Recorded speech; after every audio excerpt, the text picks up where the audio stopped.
Hi everyone. सो chapter 1 है। Chapter 1 class 12 की book का, तो उसको हम कंटिन्यू करते हैं। तो वी नो दैट कि मेजोरिटी जो है फ्लावरिंग प्लांट्स की यूज़ करते हैं एक range of animals as pollinating agents. मतलब एनिमल्स को किस तरह ये यूज़ करते हैं पॉलिनेटिंग एजेंट्स की तरह।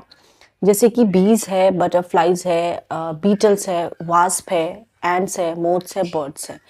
बर्ड्स में कौन कौन सी दो तरह की बर्ड्स आ जाती है? एक आ जाती है सन बर्ड्स और दूसरा आ जाती है हमिंग बर्ड्स एंड बैट्स। ये क्या होते हैं? कॉमन पॉलिनेटिंग एजेंट्स होते हैं। कैसे कि अपने साथ पोलन को लेके जाते हैं और फिर पोलन के थ्रू ही फिर उसके थ्रू क्या होता है? फर्टिलाइजेशन होता है। सो एनिमल के अमंगस्ट अगर हम बात करें एनिमल के यहाँ पे among the animals insects particularly bees dominant biotic pollinating agents है। सबसे ज्यादा जो पॉलिनेशन होता है वो किसके थ्रू होता है? वो होता है बीज के थ्रू। सो बीज के थ्रू होता है। एंड इवन लार्जर एनिमल्स जैसे कि कुछ प्राइमेट्स जैसे कि लेम्योर्स, आर्बोरियल ट्री ड्वेलिंग रोडेंट्स और इवन रेप्टाइल्स जिसमें जेको lizard and garden lizard have also been reported as the pollinators in some species। किसी किसी स्पेशीज में भी इनके थ्रू भी क्या होता है? पॉलिनेशंस होता है। ऑफन जो फ्लावर्स होते हैं एनिमल पॉलिनेटिंग प्लांट्स के, स्पेशली वो अडेप्टेड होते हैं एक पर्टिकुलर स्पेशीज ऑफ एनिमल्स के। मतलब क्या होता है? जैसे कि एक स्पेशीज जो है, उन प्लांट्स की बात करते हैं जो पॉलिनेशन से जिनका फर्टिलाइजेशन होता है। तो यहाँ पे क्या होता है कि एक ही, कभी कभी देखने को क्या मिलता है कि एक ही तरह के जो स्पेशीज है उनके जो फ्लावर्स होते हैं वो अडेप्टेड होते हैं, है ना? अडेप्टेड होते हैं। ओफन फ्लावर्स ऑफ एनिमल्स जो पॉलिनेट कर रहे हैं प्लांट्स को, flowers of animals pollinating plants specifically adapted होते हैं एक पर्टिकुलर स्पेशीज ऑफ एनिमल के लिए ही। ठीक है। अब यहाँ पे क्या होता है? मेजोरिटी की अगर हम बात करें इंसेक्ट पॉलिनेटिव फ्लावर्स की, वो लार्ज होते हैं, कलरफुल होते हैं, लार्ज होते हैं, कलरफुल होते हैं, फ्रेग्रेंट होते हैं और रिच होते हैं नेक्टर में। नेक्टर बहुत ज्यादा इनका होता है एंड लार्ज होते हैं। अगर साइज की बात करें, जब फ्लावर छोटे होते हैं तो यहाँ पे क्या होता है? Number of flowers are clustered into an inflorescence to make them conspicuous.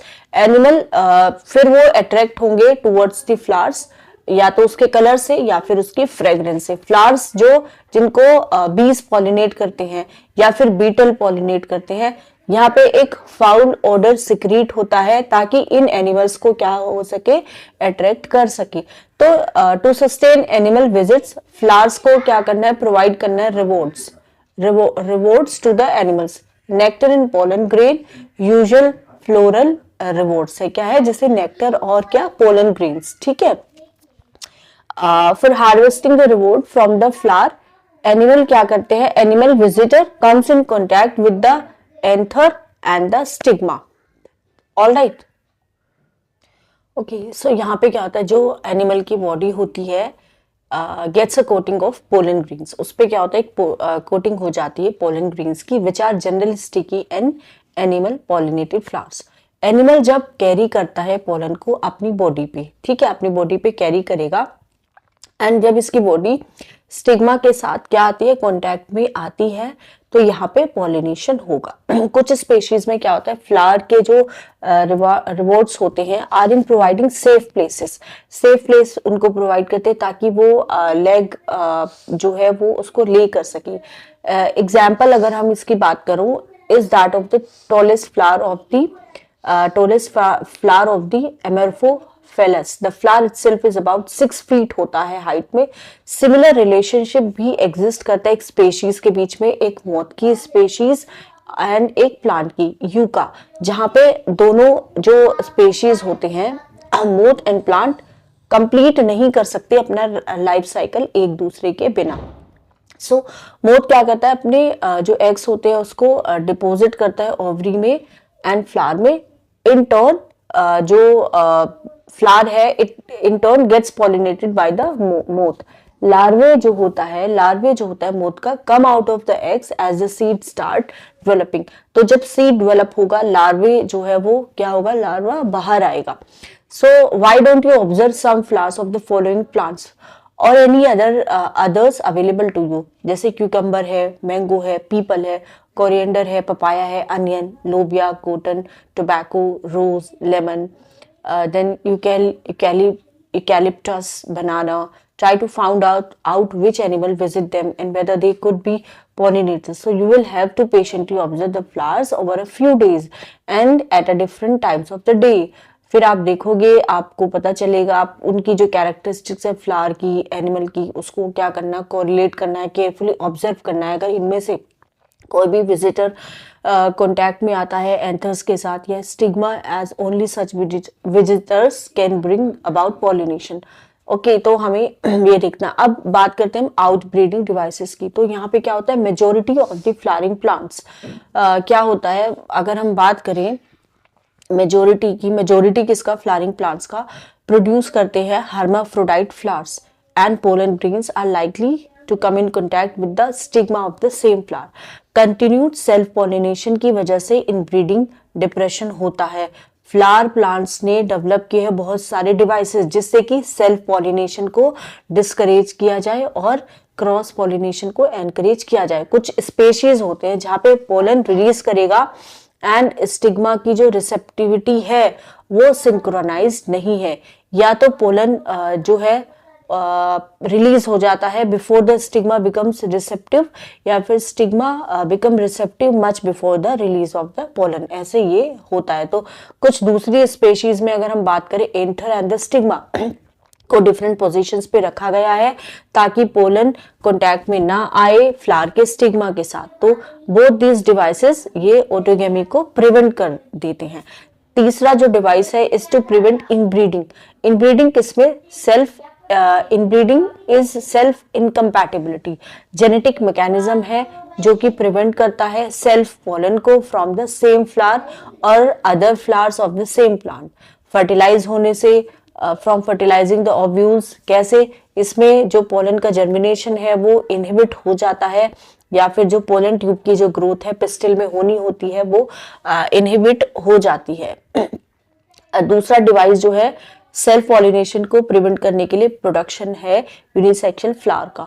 दोनों मेल और फीमेल के जो फ्लावर्स है वो सेम प्लांट पे प्रेजेंट होते हैं, जैसे कि कैस्टर एंड मेज। तो हम इसको मोनोएशियस प्लांट बोलते हैं क्योंकि मेल और जो फीमेल रिप्रोडक्टिव ऑर्गन है वो सिर्फ एक ही प्लांट में प्रेजेंट है।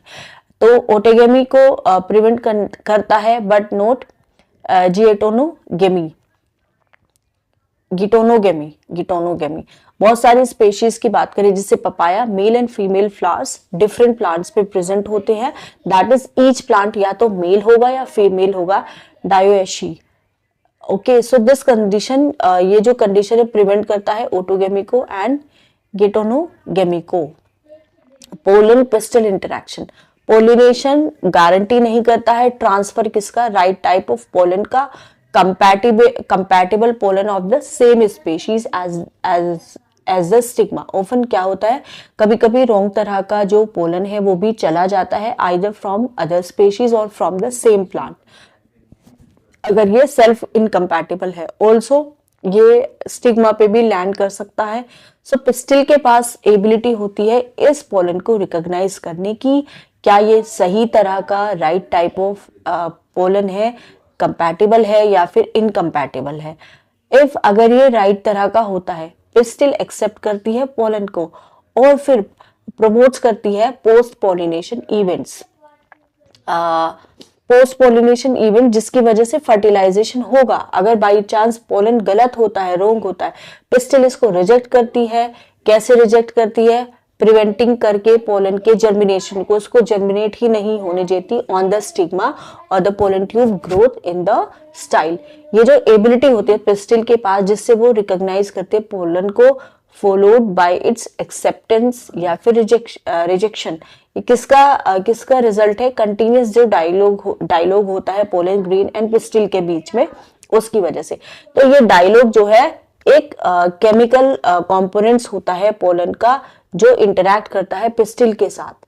ठीक है, it is only in recent years that botanist ने इसको आइडेंटिफाई किया है कि कुछ जो पोलन है, पिस्टिल के जो कंपोनेंट्स है और इंटरेक्शंस है, जिससे कि रिकॉग्निशन होता है, उसके बाद फिर एक्सेप्टेंस होता है या फिर रिजेक्शंस होता है।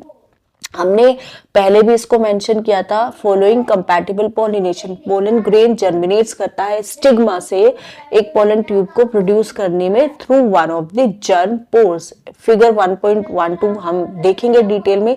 तो जो कंटेंट होता है, जो भी पोलन ग्रेन के अंदर कंटेंट होगा, दैट विल मूव, किसमें मूव होगा, इनटू द पोलन ट्यूब में जाएगा, पोलन ट्यूब ग्रो करेगी through the tissue of the stigma and style, and फिर ये and reaches the ovary. So you would recall that in some plants pollen grain are shed at two celled conditions, vegetative cell और generative cell. इस तरह के plants में generative cell divide करेगी, form करेगी दो मेल गैमीट्स को during the growth of the pollen tube in the stigma. उन प्लांट्स में जहां जो शेड करते हैं पोलन को तीन सेल्ड कंडीशन में, पोलन ट्यूब्स कैरी करेगी दो मेल गैमीट्स को बिगिनिंग से। Pollen tube after reaching the ovary, जब वो एंटर करेगी ओव्यूल में माइक्रोपाइल के थ्रू, और फिर सिनर्जिट्स में एंटर करेगी फिलीफॉर्म अपैरेटस के थ्रू। सो बहुत सारी जो रीसेंट स्टडीज है उन्होंने शो किया है कि जो फिलीफॉर्म अपैरेटस है जो प्रेजेंट होता है माइक्रोपाइलर पार्ट में, सिनर्जिट्स का गाइड्स करता है एंट्री किसकी, पोलन ट्यूब की। ये जो इवेंट्स है पोलन के डिपोजिशन से लेके on the stigma until pollen tubes जब वो एंटर करेगा ओव्यूल में, इनको हम पोलन पिस्टिल इंटरैक्शंस बोलते हैं।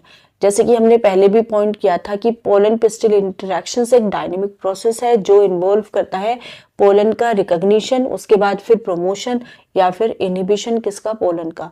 सो knowledge gained in this area would help the plant breeder in manipulating pollen pistil interaction even in incompatible pollinations तो to get desired hybrids। तो जो हाइब्रिड बनते हैं, हाइब्रिड किस वजह से बनते हैं, हम क्या करते हैं, जिसे एक पर्टिकुलर तरह का जो पोलन है वो इंटरैक्ट करता है एक पर्टिकुलर तरह के पिस्टिल के साथ, तो उसको क्या करते हैं, ऑल्टर कर देते हैं, जिसकी वजह से we produce hybrids. You can easily study pollen germination by dusting some pollen from flowers, जैसे कि पी का प्लांट है, चिक पी है, क्रोटेलेरिया है, बेल्सम है, विंसा है, और ग्लास स्लाइड, उसमें एक ड्रॉप लो शुगर सॉल्यूशन की 10% 15 से 30 मिनट्स के बाद ऑब्जर्व करो स्लाइड को under the low power lens of the microscope, तो you are likely to see pollen tubes जो कि पोलन ग्रेन से बाहर आ रही है।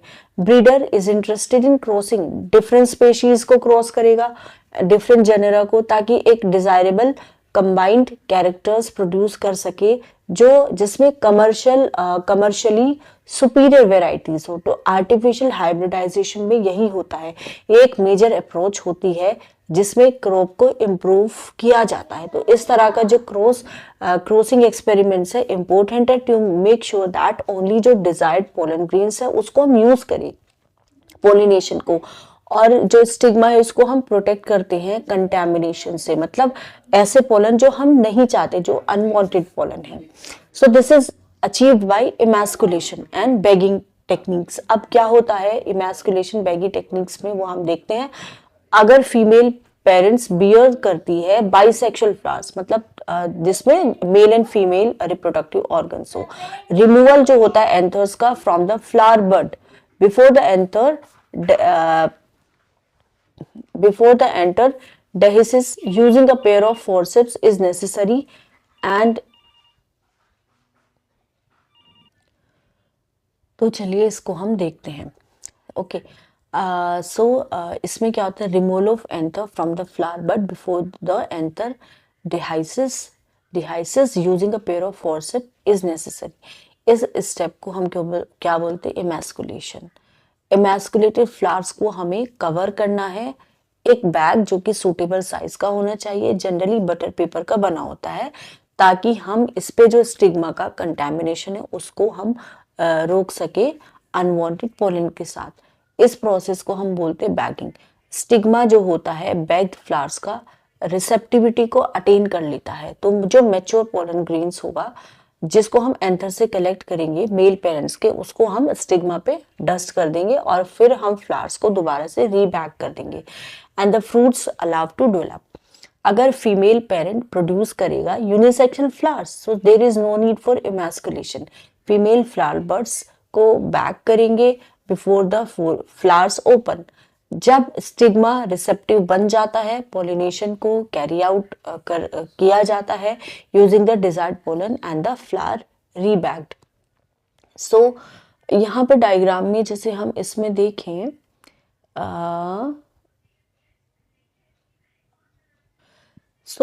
जो फिगर ए है वो हमें बता रहा है पोलन ग्रेन जो कि जर्मिनेट कर रहा है स्टिग्मा से। यहाँ पे आप जर्मिनेशन देख सकते हैं, और जो बी है वहां पे pollen tubes growing through the style. And C में you can see LS of pistil showing path of pollen tube growth. D में एनलार्ज व्यू दिखा रखा है एग अपैरेटस का, जो कि शो करता है एंट्री एक पोलन ट्यूब की इनटू अ सिनर्जिड। ई में डिस्चार्ज दिखा रखा है मेल गैमीट्स का एक सिनर्जिड में, और वहां पे स्पर्म कैसे मूव करते हैं, one into the egg and the other into the central cell. तो यहाँ पे ये सेंट्रल सेल है एंड दिस इज एग जिसको न्यूक्लियस भी बोला जाता है। This is plasma membrane, then we have synergid, filiform apparatus, उसके बाद है मेल गैमीट्स और यहाँ पे वेजिटेटिव न्यूक्लियस।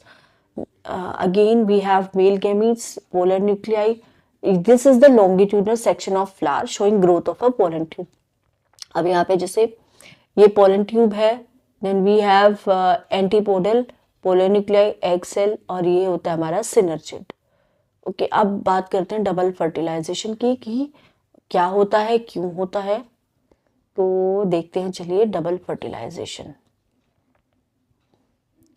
देखिए जब यहाँ पे क्या होगा, पोलन जो है जब एंटर करेगा सिनर्जिड्स में, पोलन ट्यूब रिलीज करेगी दो मेल गैमीट्स को। साइटोप्लाज्म में दो मेल गैमीट्स रिलीज होते हैं सिनर्जिड्स में, ठीक है, into the cytoplasm of the synergids. Synergids में चला गया पोलन ट्यूब, वहां पे जाके दो मेल गैमीट्स को रिलीज किया, ठीक है। एक मेल गैमीट्स सेल के टूवर्ड्स जाएगा, सेल एग सेल के जो एग सेल होती है और न्यूक्लियस के साथ जाके फ्यूज कर लेगा। तो यहाँ पे सिंगैमी कंप्लीट हो गई है। इससे क्या होगा, डिप्लॉइड सेल बनेगी जिसको जाइगोट बोलते हैं। दूसरा जो मेल गैमीट्स है वो कहाँ पे मूव करेगा, एग सेल की तरफ मूव नहीं करेगा, वो मूव करेगा टू पोलर न्यूक्लियाई के टूवर्ड, जो कि सेंट्रल सेल में प्रेजेंस है, और उनके साथ वो फ्यूज करेगा एक ट्रिप्लॉइड प्राइमरी एंडोस्पर्म न्यूक्लियस बनाने के लिए, ठीक है। इसको हम पेन के नाम से भी बोलते हैं। सो इन्वॉल्व करता है फ्यूजन 3 हैप्लॉइड न्यूक्लियाई का, तो इसको हम ट्रिपल फ्यूजन बोलते हैं। Since two types of fusion, syngamy and triple fusion कहाँ पे होता है, एम्ब्रियो सैक में होता है, तो इसको हम डबल फर्टिलाइजेशन बोलते हैं। इवेंट यूनिक है फ्लावरिंग प्लांट्स में। सेंट्रल सेल जब ट्रिपल फ्यूजन होता है तो ये प्राइमरी एंडोस्पर्म सेल बन जाती है, एंडोस्पर्म में डेवलप होती है, जहाँ पे जाइगोट जाके डेवलप होगा एम्ब्रियो में। ये यहाँ पे प्रोसेस है इसकी। So degenerating synergid zygote, primary endosperm cell, primary endosperm nucleus, degenerating antipodal cell.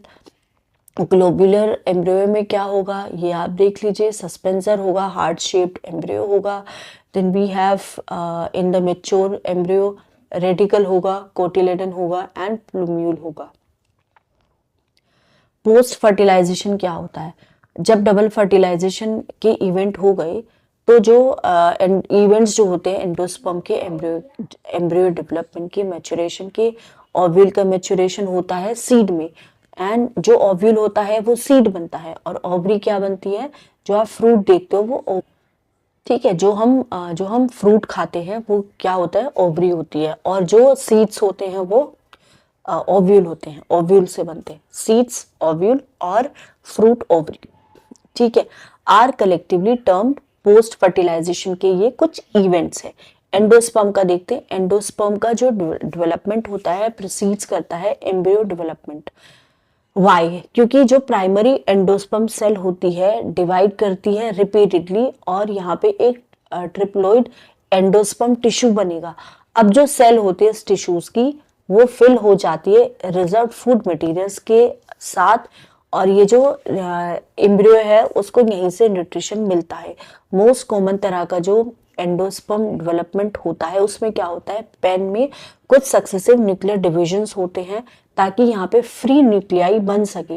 ये जो स्टेज होती है एंडोस्पर्म डेवलपमेंट की, इसको हम फ्री न्यूक्लियर एंडोस्पर्म बोलते हैं। Subsequently cell wall formation occurs and endosperm अब यहाँ पे सेल्यूलर हो जाता है। तो नंबर जो है फ्री न्यूक्लियाई फॉर्म्ड बिफोर सेल्यूलराइजेशन ये ग्रेटली वेरी करता है। कोकोनट वाटर जो होता है टेंडर कोकोनट से that you are familiar with us is nothing but एक फ्री न्यूक्लियर एंडोस्पर्म होता है। जो हम पीते हैं ना कोकोनट का पानी, क्या होता है, फ्री न्यूक्लियर एंडोस्पर्म होता है made up of thousands of nuclei and the surrounding white kernel, उसको हम सेल्यूलर एंडोस्पर्म बोलते हैं। ठीक है, जो वाइट वाइट जो उससे सराउंडेड होता है it is known as cellular endosperm. Endosperm या तो कंप्लीटली कंज्यूम हो जाता है, उसको डेवलपिंग एम्ब्रियो खा लेता है, जैसे पी, ग्राउंडनट, बीन्स में सीड्स के मैच्योरेशन से, या फिर ये परसिस्ट हो जाता है मैच्योर सीड्स में जैसे कि castor and coconut, and can be used up during seed germination. Split open some seeds of castor, peas, beans, groundnut, fruit of the coconut, और वहां पे आपको एंडोस्पर्म दिखेगा हर एक केस में। और आपको देखना है endosperm is persistent in cereals, wheat, rice and maize. Okay, now अगर हम बात करें एम्ब्रियो की, तो एम्ब्रियो डेवलप होता है माइक्रोपाइलर एंड पे एम्ब्रियो सैक के, जहाँ पे जाइगोट सिचुएटेड होता है। मोस्ट जाइगोट डिवाइड करता है only after certain amount of endosperm is formed. ये एक अडेप्टेशन होता है प्रोवाइड करने के लिए एश्योर्ड न्यूट्रिशन डेवलपिंग एम्ब्रियो को। तो सीड्स क्या होता है, डिफर करता है ग्रेटली।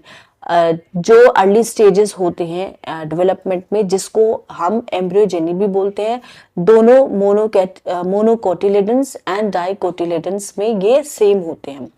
फिगर 1.13 डिपिक्ट करते स्टेज एम्ब्रियोजेनी के। डाइकोटिलेडनस एम्ब्रियो में zygote give rise to the pro embryo and subsequently globular heart shaped and mature embryo यहाँ पे बनेगा। सो टिपिकल अगर हम डाइकोटिलेडनस एम्ब्रियो की बात करें, इसमें एक एम्ब्रियोनल एक्सिस होता है, दो कोटिलेडन्स होते हैं। पोर्शन जो होता है एम्ब्रियोनल एक्सिस का above the level of the cotyledons, इसको हम बोलते हैं एपिकोटाइल, जो जर्मिनेट्स कर देगा प्लूम्यूल के साथ या फिर स्टेम के टिप के साथ। सिलेंड्रिकल पोर्शन जो होता है कोटिलेडन्स के बिलो, उसको हम हाइपोकोटाइल बोलते हैं, जो टर्मिनेट्स करेगा लोअर एंड पे इन द रेडिकल और फिर root tip. So root tip is covered with the root cap. जो एम्ब्रियोज होते हैं मोनोकोटिलेडन्स के पोजेस करते हैं सिर्फ एक कोटिलेडन। ग्रास फैमिली में कोटिलेडन को हम स्क्यूटेलम बोलते हैं, that is situated towards one side lateral of the embryonal axis. At its lower end, embryonal axis has the radicle and root cap enclosed in an undifferentiated sheath, जिसको हम कोलियोर हिजा बोलते हैं, जो पोर्शन होता है एम्ब्रियोनल एक्सिस का above the level of the attachment of scutellum, इसको हम बोलते हैं एपिकोटाइल।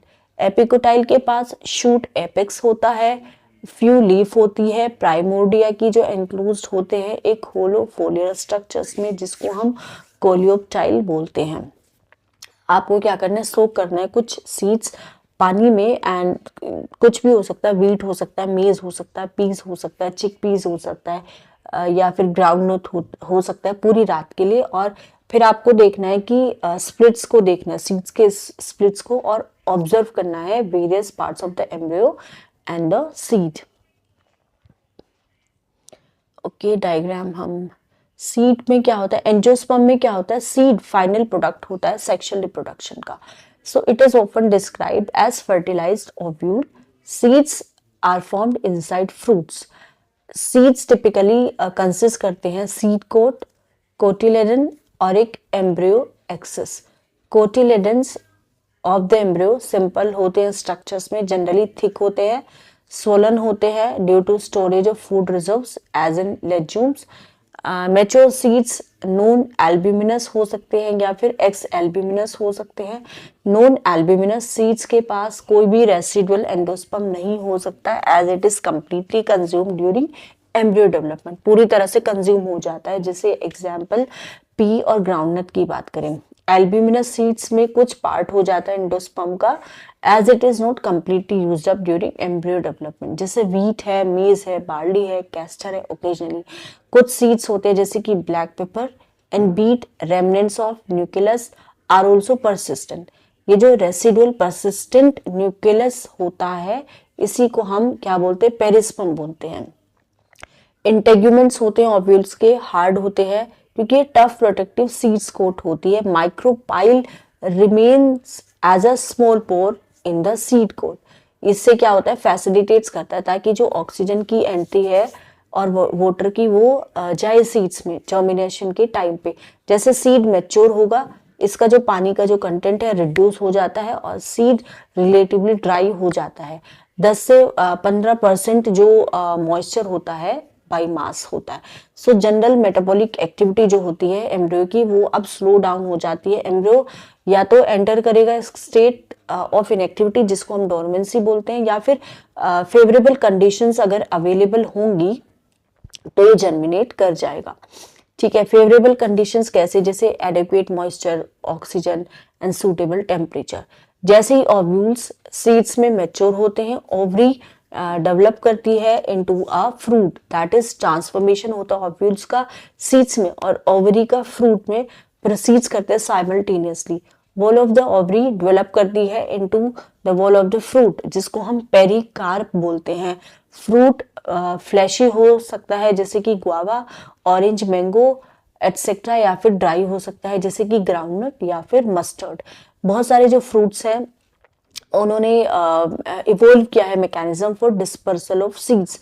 आपको रिकॉल करना है classification of fruits and their dispersal mechanisms जो आपने पढ़ा होगा इन एन अर्लियर क्लास। क्या कोई रिलेशनशिप होता है between the number of ovules एक ओवरी में और जो नंबर ऑफ सीड्स प्रेजेंट होते हैं फ्रूट में। मोस्ट जो प्लांट्स होते हैं by the time the fruit develops from the ovary other floral parts degenerate होते हैं, गिर जाते हैं। हावेवर कुछ स्पेशीज में जैसे एप्पल की बात करें, स्ट्रॉबेरी की बात करें, कैश्यू की बात करें, थैलेमस कंट्रीब्यूट्स करता है फ्रूट फॉर्मेशन में।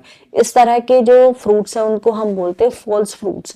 ज्यादातर जो फ्रूट्स होते हैं हावेवर डेवलप करते हैं ओनली फ्रॉम द ओवरी और इनको हम ट्रू फ्रूट्स बोलते हैं। Although in most of the species fruits result होता है फर्टिलाइजेशन का। कुछ स्पेशीज भी होती हैं जहां पे फ्रूट्स विदाउट फर्टिलाइजेशन डेवलप हो रहा है। इस तरह के जो फ्रूट्स हैं उसको हम बोलते हैं पार्थिनोकार्पिक फ्रूट्स। बनाना एक तरह का एग्जाम्पल है।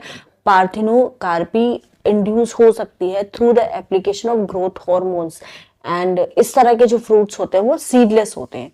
सीड्स ऑफर करते हैं बहुत सारे एडवांटेजेस एंजियोस्पर्म को। फर्स्टली सिंस रिप्रोडक्टिव प्रोसेसेस जैसे कि पॉलिनेशन, फर्टिलाइजेशन इंडिपेंडेंट है वाटर के, seed formation is more dependable. Also, seeds have better adaptive strategies for dispersal to new habitats and help करते हैं species को to colonize in other area. Sufficient food reserve होता है, young seedlings nourished होती है until they are capable of photosynthesis on their own. Hard seed coat provides करेगा protection young embryo के being products of sexual reproduction. यहाँ पे genetic combinations होंगे जिसकी वजह से वेरिएशन होगी। तो सीड क्या है, बेसिस है हमारे एग्रीकल्चर का। डिहाइड्रेशन एंड डोरमेंसी जो है मैच्योर सीड्स की क्रूशल होता है for storage of seeds which can be used as food throughout the year and also to raise crop in the next season. So can you imagine agriculture in the absence of seeds या फिर in the presence of seeds which germinate straight away soon after formation and cannot be stored. तो कितना लंबा time तक ये seeds alive होते हैं। ये जो पीरियड है अगेन इट वेरीज। कुछ स्पेशीज में सीड वाइबिलिटी को लूज कर देते हैं कुछ महीने बाद ही। सीड्स जो होते हैं लार्ज नंबर ऑफ स्पेशीज के बहुत साल तक रहते हैं। कुछ सीड्स जो है 100 of years तक रहते हैं and there are several records of very old yet viable seeds. Oldest जो है वो ल्यूपिन का है, ल्यूपिनस आर्क्टिकस, जिसको आर्कटिक टुंड्रा से एक्सकेवेट किया है। सीड जो जर्मिनेट होता है एंड फ्लावर इस पे हो जाते हैं, are estimated record of 10,000 years of dormancy. Recent record जो है 2000 साल का भी मिला है। वाइबल सीड्स मिले हैं पाम के। फोनिक्स डेक्टाइलीफेरा की बात करें, it was discovered during the archaeological excavation at King Herod's palace near the Dead Sea. So, after completing a brief account of sexual reproduction of flowering plants, it would be worth attempting to comprehend the enormous reproductive capacities of some flowering plants by asking the following question: कि कितने egg present होते हैं embryo sac में, कितने embryo sex present होते हैं ovule में, कितने ओव्यूल प्रेजेंट होते हैं ओवरी में, और कितने ओवरीज प्रेजेंट होते हैं टिपिकल फ्लावर में, how many flowers are present on a tree and so on. Can you think of some plants जिसमें फ्रूट्स कंटेन करते हैं बहुत large number of seeds. Orchid का जो फ्रूट्स है are one such category and each fruit contain करता है thousands of tiny seeds. Similar case है in fruit of some parasitic species जैसे कि orobanche and striga. Have you scene are tiny seed of ficus? How large is the tree of ficus developed from that tiny seeds? How many billions of seed does each ficus tree produce? Can you imagine any other example जिसमें इस तरह का जो tiny structure है produce कर सकता है large biomass over the years? बात करते हैं Apoxymis and polyembryony की। Although seeds in general products होते हैं fertilization के, एक few फ्लावरिंग प्लांट्स होते हैं जैसे कि species of asteraceae and grasses evolve हुए हैं। इवोल्व क्या है? स्पेशल मैकेनिज्म प्रोड्यूस करने के लिए सीड्स बिना फर्टिलाइजेशन के, तो इनको हम एपोमिक्सिस बोलते हैं। So what is fruit production without fertilization called? Apomixis क्या होता है? एक तरह का एसेक्सुअल रिप्रोडक्शन होता है जो कि सेक्सुअल रिप्रोडक्शन को मिमिक्स करता है। बहुत सारे वेज होते हैं एपोमिक्टिक सीड्स के डेवलपमेंट को। कुछ स्पेशीज में क्या होता है? डिप्लॉइड एग सेल फॉर्म होती है बिना किसी रिडक्शन डिवीजन के, और फिर ये डेवलप होती है एम्ब्रियो में विदाउट फर्टिलाइजेशन। मोर ऑफन बहुत सारे जैसे सिट्रस फ्रूट्स है, मैंगो है, वेराइटीज है of some of the nuclear cells surrounding the embryo sac start dividing, produce करती है एम्ब्रियो में, सेक में, डेवलप करती है फिर एम्ब्रियोज में। इन तरह की जो स्पेशीज है इसमें हर एक ओव्यूल कंटेन करता है बहुत सारे embryos. Occurrence of more than embryo in a seed, इसको हम बोलते हैं पोली एम्ब्रियोनी। ठीक है, अब कुछ आपको सीड्स लेने ऑरेंज के, स्क्वीज करना है, ऑब्जर्व करना है the many embryos of different sizes and shapes from each seed. Count करना है आपको नंबर ऑफ एम्ब्रियोज हर एक सीड में। What would be the genetic nature of apomictic embryos? Can they be called clones? Hybrid varieties होती है बहुत सारी food की, वेजिटेबल्स, क्रॉप्स की एक्सटेंसिवली कल्टीवेट हो रही है। कल्टीवेशन जो होता है हाइब्रिड्स का ट्रिमेंडसली इसने प्रोडक्टिविटी को इंक्रीज किया है।